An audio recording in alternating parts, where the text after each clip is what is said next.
Okay, let's do this. You've brought us these revision notes on a really, really important condition, often missed, actually. Yeah, absolutely. Acute confusional state or delirium. Delirium, right. And our mission today in this deep dive is basically to unpack these notes together, turn these points into something clear, high yield, something you can really use. It's all based on your sources. Exactly. It's something healthcare professionals see all the time, particularly with, vulnerable patients. Getting the core elements from these notes down is just crucial for spotting it and, well, managing it. So let's start right at the beginning. What is delirium? How do these notes define it? Okay, so the definition gives us the basics. It's described as a sudden and fluctuating change in mental state.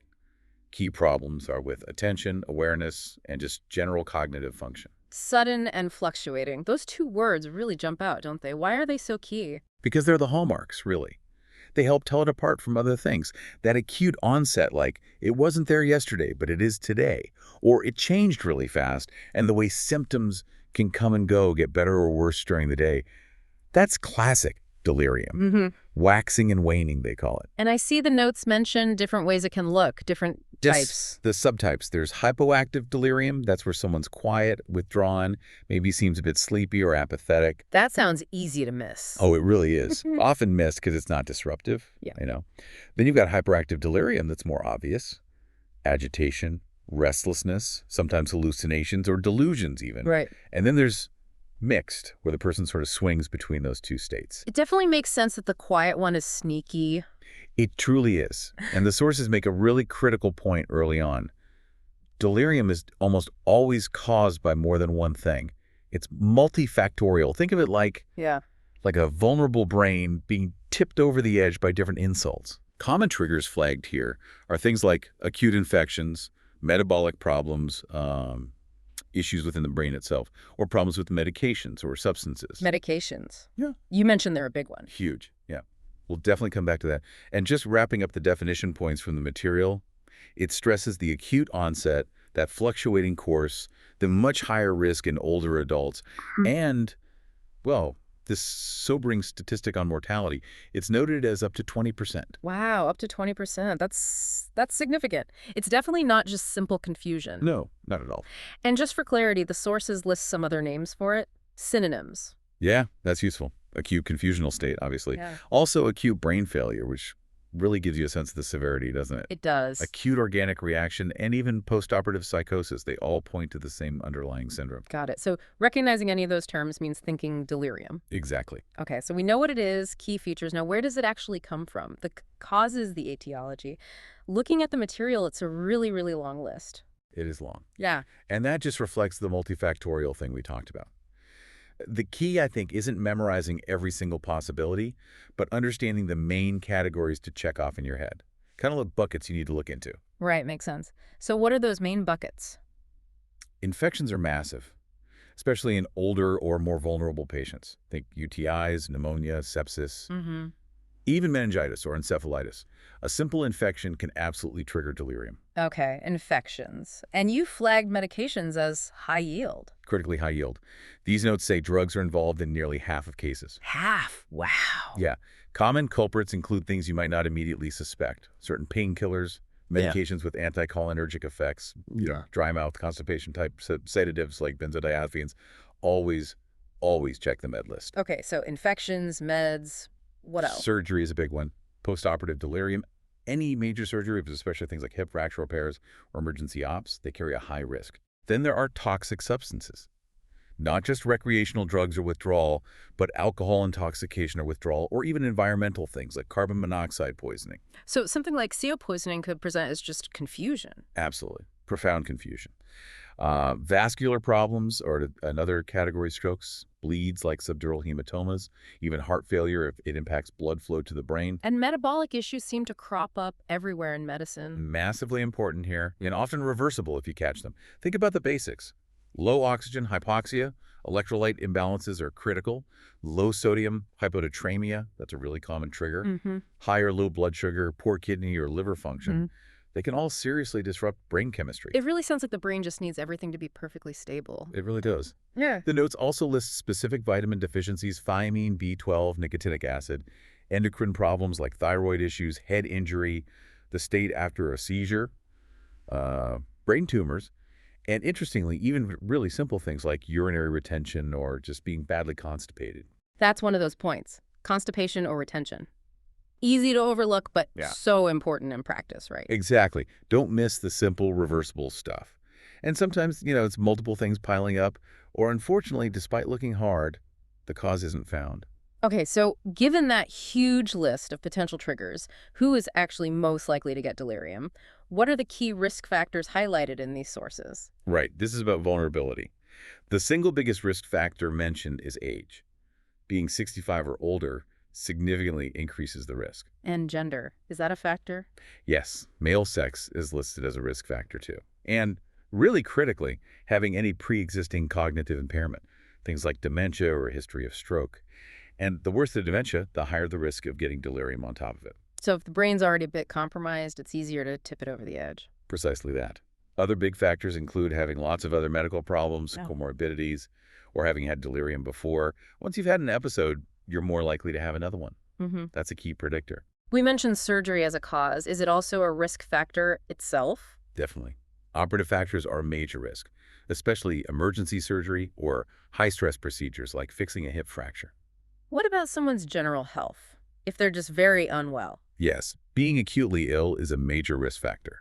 Severe illness, burns, major fractures, active infections, they all make you more vulnerable. Things like low protein levels, low albumin, or being dehydrated also feature on the list. And medications, they pop up again here as a risk. Yep, drug use, dependence, and misuse are risk factors, linking right back to those common culprits we talked about earlier.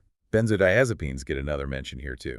Environment came up in the causes list. Is that a risk factor as well? Absolutely. Extremes of temperature, sensory issues like not having your glasses or hearing aids, making it hard to orientate yourself, poor mobility, being socially isolated, stress, being in a new place like a hospital ward or ICU, or being terminally ill. All these environmental and situational factors really increase the risk, especially in someone who's already vulnerable. It really highlights how much the patient's whole context matters, doesn't it? Not just the medical chart. It really does. ICU admission itself is flagged as a high-risk environment, and specific lab results like abnormal kidney function tests, urea, and creatinine are listed too. Knowing this profile helps you spot who needs closer watching and maybe some preventative steps. Okay, so we've got what it is, what causes it, who gets it, but what's actually going on inside the brain when someone's delirious? What does the pathophysiology section tell us? Yeah, this is fascinating, although the exact mechanisms are still pretty complex and not perfectly understood. What the material highlights is a state of sort of widespread brain dysfunction. It seems to involve imbalances in brain chemicals, neurotransmitters, plus inflammation, increased oxidative stress, and disruption in how different brain areas talk to each other. So it's not like one switches off, it's more like the whole network is noisy or scrambled. That's a good way to put it, yeah. And these disruptions directly cause the symptoms. You see, the attention problems, the foggy thinking, the reduced awareness, the perceptual changes. One specific neurotransmitter gets called out as particularly relevant: reduced acetylcholine activity. Ah, acetylcholine, often linked to memory and attention, right? Exactly. A deficit there seems to be a key finding in many cases. Other things mentioned are the release of pro-inflammatory cytokines. These are like chemical messengers from the immune system that can mess with brain function and that impaired communication between brain regions. It's essentially, as one of the synonyms suggested, an acute brain failure state, triggered by problems elsewhere in the body or directly in the brain. Given those changes in mental state, it must get confused with other conditions sometimes. What's on the differential diagnosis list? What else could it be? Yeah, this is super important because mistaking delirium for something else means you might delay finding and treating the actual cause. The notes list several common lookalikes. Well, the biggest one, the most important distinction often, is with dementia. Both involve cognitive changes, right? Right. But dementia is typically chronic, progressive, a slow decline over time. Delirium is acute, sudden onset and fluctuating. That's the key difference. No. However, some types of dementia, like Lewy body dementia, do have fluctuations, which can make it trickier, especially if someone with dementia develops delirium on top. So spotting that new sudden change against their baseline is crucial. Absolutely crucial. Other things it can look like include depression, especially severe depression, or bipolar disorder during manic or depressive episodes, certain functional psychoses like schizophrenia, or medical conditions like severe thyroid problems, or hyperthyroidism. Any less common things on the list to be aware of? Yes, things like non-convulsive status epilepticus, that's seizures without the obvious shaking, just confusion, or Charles Bonnet syndrome, visual hallucinations in people with bad eyesight, but who are otherwise thinking clearly.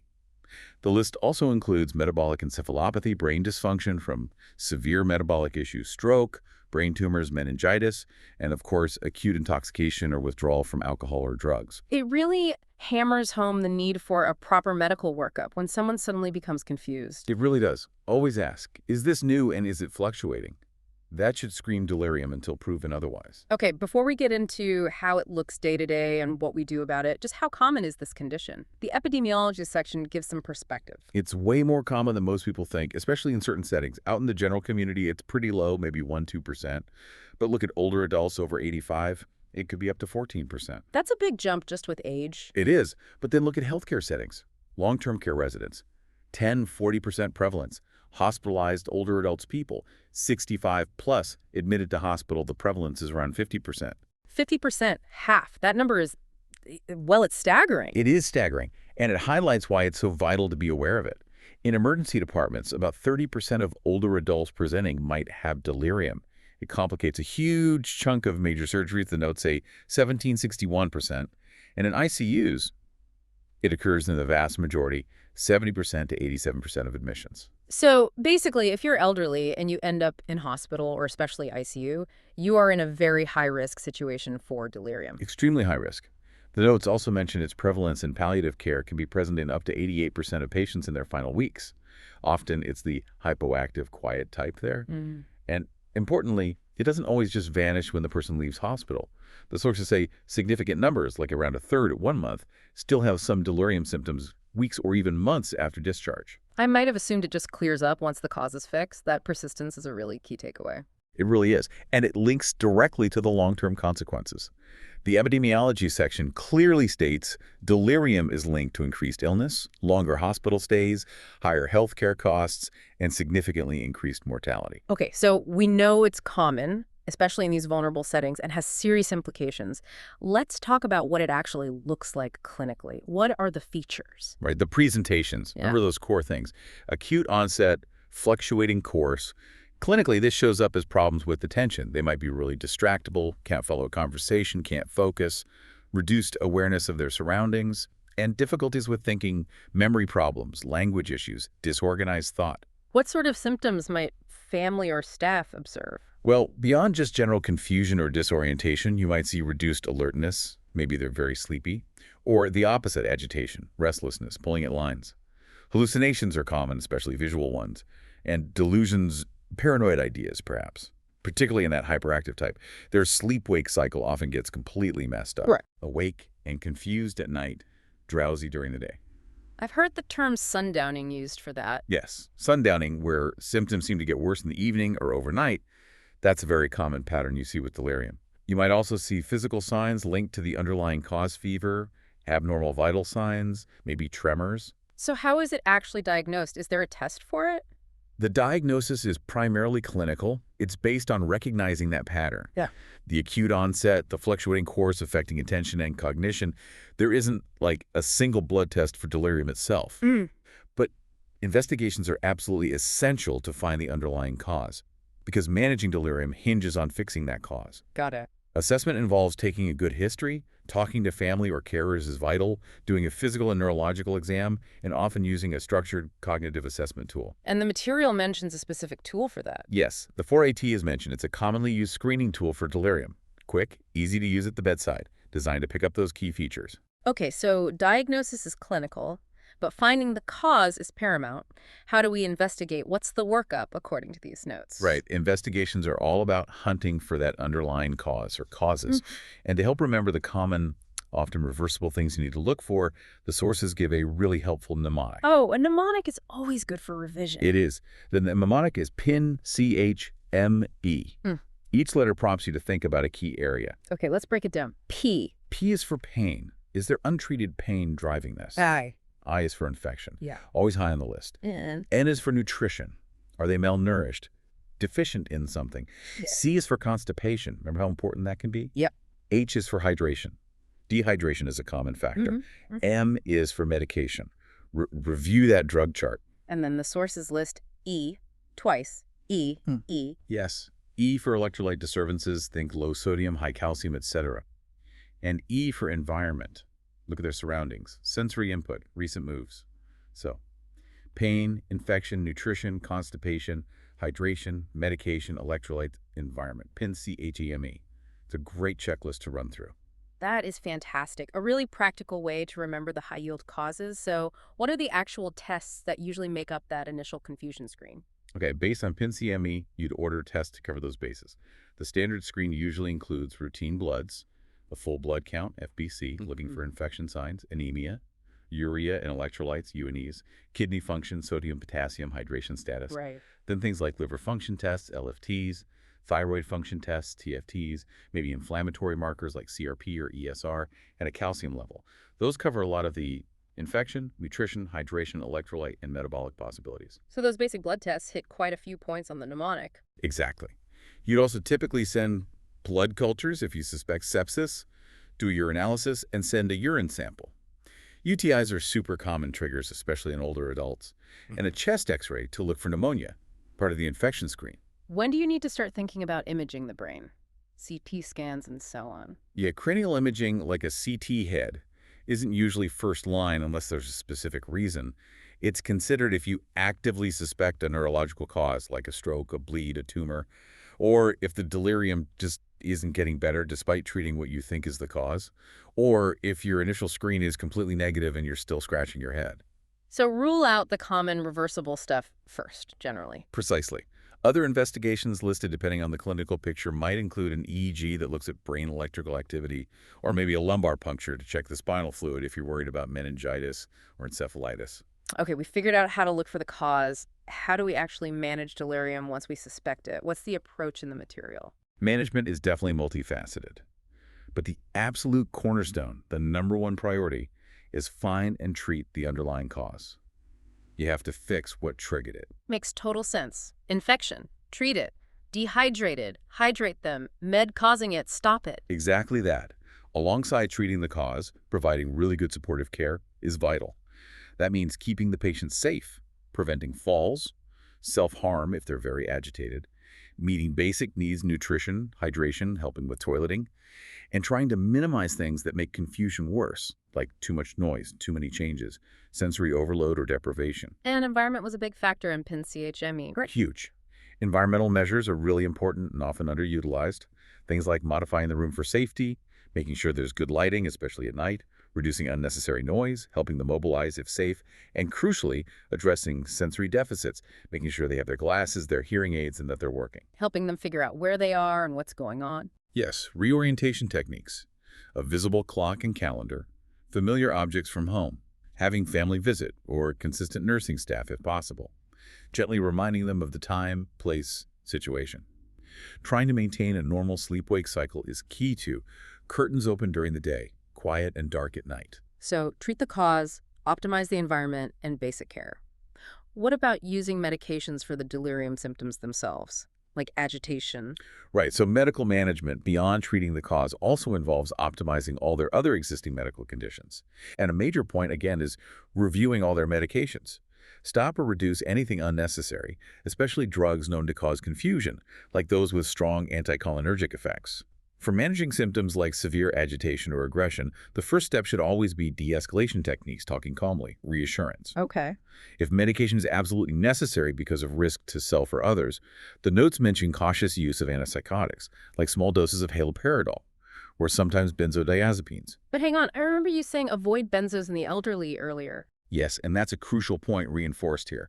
If you have to use medication for agitation, use the lowest effective dose, monitor very closely, and importantly, avoid benzodiazepines in older adults unless it's specifically for managing alcohol or benzo withdrawal itself. They often make confusion and sedation worse in this group, increasing fall risk. Got it. Antipsychotics, cautiously if needed. Benzos generally avoid in the elderly unless for withdrawal. Correct. Management really needs that collaborative team approach. Doctors, nurses, pharmacists, therapists, involving the family too. Everyone needs to be on the same page. The sources also briefly mention management after discharge, noting that cognitive issues can linger, so ongoing support might be needed. So what happens next then? What's the typical prognosis, and what are the potential complications listed in these notes? Well, the prognosis really varies. It depends heavily on what caused the delirium, the patient's underlying health, how frail they were to begin with, and how quickly and effectively it's all managed. If you find and treat the cause early, the symptoms can often resolve completely. That's the ideal outcome, right? That's the goal. However, as the epidemiology hinted, delirium is strongly associated with worse outcomes overall. Increased illness, much longer hospital stays, a decline in functional ability, meaning they might struggle with daily tasks they could do before, and unfortunately, higher mortality rates, especially in older adults. And you mentioned that long-term cognitive risk earlier. Yes, that's a really key takeaway from the notes.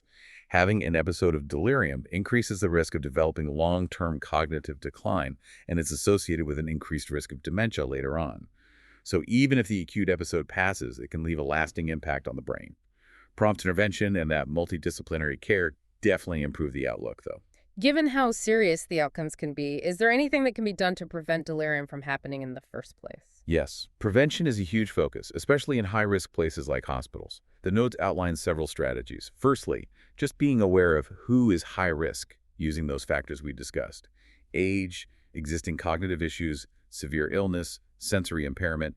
Close observation of these patients is key. And that team approach again. Absolutely essential for prevention, too. Prompt assessment if early signs develop. But the most effective strategies seem to be these tailored, multi-component intervention packages. These are like bundles of care focusing proactively on things like ensuring good hydration and nutrition, promoting mobility and activity, managing pain effectively, optimizing sleep, making sure sensory aids are used, providing regular orientation cues. It sounds like a lot of those basic supportive care and environmental measures are both treatment and prevention. Exactly. Applying them proactively to high-risk patients is the best bet for prevention. The material also makes an explicit point. Routine use of antipsychotic medications is not supported for preventing delirium. Don't use them prophylactically. That's important. Prevention is mainly non-drug-based. What if, despite best efforts, complications still happen? Unfortunately, complications are common and can be serious. Functional decline is very frequent, people losing independence. There is a high risk of falls, leading to injuries, fractures. Prolonged hospitalization is almost a given, which increases costs and risk of other hospital-acquired problems. Like infections. Yes, things like hospital-acquired infections. C, difficile, MRSA are mentioned, and pressure sores from being immobile. And the mortality risk we mentioned. Increased mortality is a major complication. Even if the delirium resolves, there can be lasting residual psychiatric problems or cognitive impairment. And the notes end the complications list with the stark reality that some severe cases can progress to stupor, coma, and ultimately death. Wow. That really does cover the full spectrum of delirium, or acute confusional state, drawing straight from your revision notes. We've gone from the definition, the subtypes, through that huge list of causes and who's most vulnerable, a glimpse at the brain changes, what else it might be confused with, how incredibly common it is, particularly in hospital. Then how it looks, how we investigate using things like PINCHME, the management strategies focusing on the cause and support, and finally the prognosis, prevention, and those serious potential complications. It really is a condition that can seem complex because of all the causes. But the core management principle is quite straightforward. Find and fix the trigger while supporting the patient and their brain. Recognizing it quickly is just so important. And perhaps a final thought for you, the listener, to consider based on all this. Just think about how sometimes seemingly minor things, maybe being a bit dehydrated or constipated, or just the stress and disorientation of being moved to a different room in hospital, can interact with underlying vulnerabilities like older age or mild memory problems and tip someone into this really profound state of acute brain failure. It's often that combination, that perfect storm. Yeah, it really highlights why paying attention to the basics, hydration, bowels, pain, environment, sensory aids, is so incredibly critical, especially in frail older people. Absolutely. Well, thank you for bringing these notes for this deep dive. It's been incredibly useful, very high yield. My pleasure. Hope it helps. And if you are revising and looking for more resources like this, remember the sources mentioned, passthemsra.com and freemsra.com. Yeah, definitely worth checking those out for further study.